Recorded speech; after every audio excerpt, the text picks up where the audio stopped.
Hey guys, this week I wanted to talk to you about a wonderful resource, which is thinking about what type of child you have when you're trying to declutter with your kids. So it's not a battle, it's instead a unified front. So let's look at the types of kids and the options.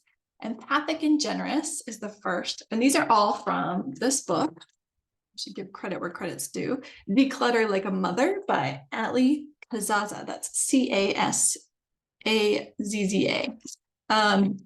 And Allie is Allie. So empathic and generous. I have a child like this. My oldest is very empathic and generous. He's very aware of how others are feeling. He really wants to make other people happy. He doesn't want to make them upset. And he's usually pretty good about sharing his things. He might do it begrudgingly, but he will always give something up if somebody else really wants it.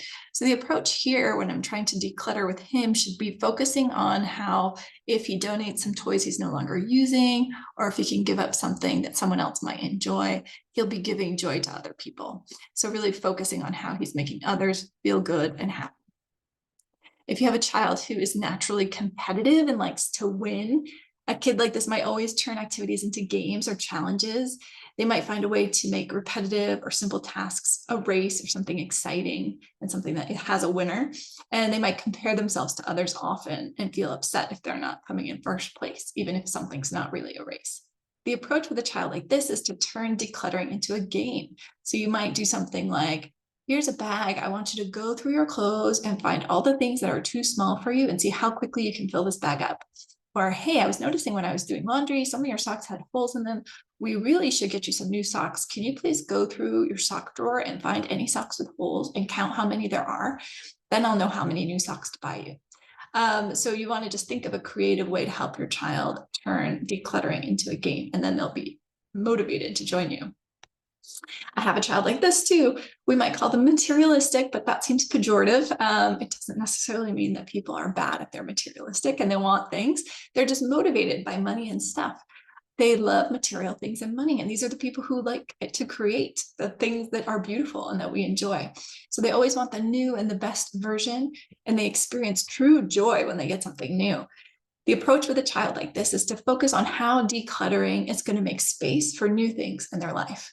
And the best time to do this is when they're anticipating getting some new stuff. So maybe before a birthday or a big upcoming holiday where they might get gifts from family and friends, that would be a good time to say, we're noticing that your room's pretty full and your birthday's coming up. You gave me a wish list of a lot of things you wanted and I shared it with a lot of people. I think you're going to get some pretty cool new things. I think we should make room. And that's probably going to light a fire under them to want to help you clear up and make space for the new things they're anticipating. Fourthly, out of 5 is sentimental children. And this is also true, all of these, of course, for adults, right? So you might use these strategies with your partner too, if you're having trouble getting them on board with decluttering. So if you're dealing with a child or a partner who's sentimental, they love the things they already have. They have value and memories attached to those things. They seem attached to those things regardless of their value. So even if something is stained or dirty or old, it doesn't matter to them. For them, it's something that has a really positive emotional attachment. They can't choose just one favorite. So if you try to tell them, well, pick your favorite one, you'll get nowhere with a child like this. So here, we don't want to discount the child's feelings. We want to acknowledge, like, we really love that, don't you? So-and-so gave it to you. We really loved that person. That's a good memory. Just acknowledge the good memories that are in those things, but then help your child see that they have those good memories in their heart and in their head, and they don't actually need the object, or at least not all the objects. So if it's something that they're holding on to because grandma gave it to them and grandma's no longer around, maybe you think about when you think of grandma, what is it that you picture? Like, ask them to do that exercise and see what is it that really represents grandma for them. And then help them have that one thing, but maybe let go of the other things. Maybe you take pictures of them so that you remember them, but you let go of objects, and help them realize that emotions don't reside in objects. Emotions reside in our heart. Finally, if you have a child who's motivated by quality time, who might be a little bit clingy, who doesn't play independently for too long and sees tasks, chores, errands as something that's just a barrier to doing what they really want, which is to be with you.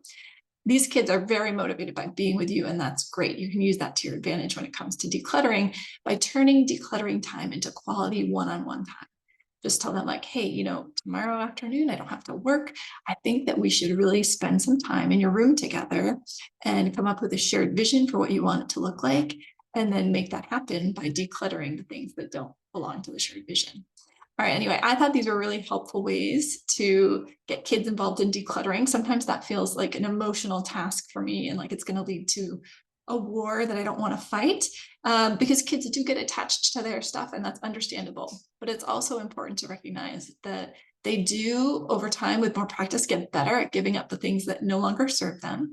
And if you make it something that they have input on, they're not forcing them to give things up or hiding things or taking things away without their knowledge. You want to get their input and their participation because decluttering is going to be part of their life. The world is much more materialistic. There's just more stuff than there was even when we were kids, right?